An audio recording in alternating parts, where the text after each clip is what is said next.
Арх тамхины хэрэглээ манайд бас тодорхой хуваар багассан уу? Үгүй ихсэн. Бүр жил ирэх тусам ихсэж байгаа тийм.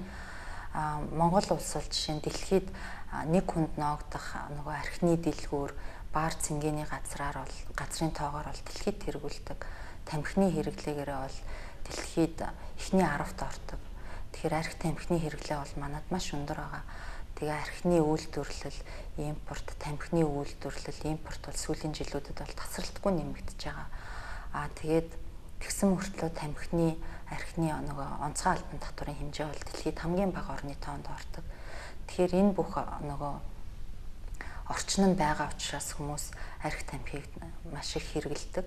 Тэгээ энэ зан үйл нь буурахгүй болохоор мэдээж өвчлөлт тодорхой хэмжээгээр зайлшгүй нөлөөлж байгаа.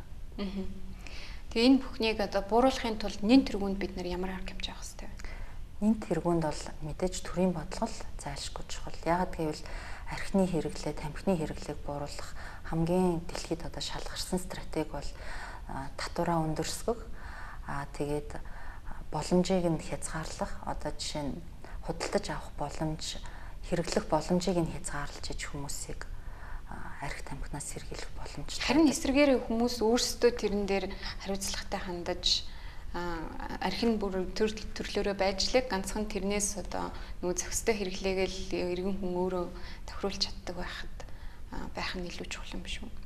Миний хувьд бол мэдээж хамгийн гол зүйл бол төрийн бодлого байх хэрэгтэй. Төрийн бодлого нь хүн ардынхаа эрүүл мэндийг хамгаалах, хүмүүсээ яаж урьдчилан сэргийлэх вэ?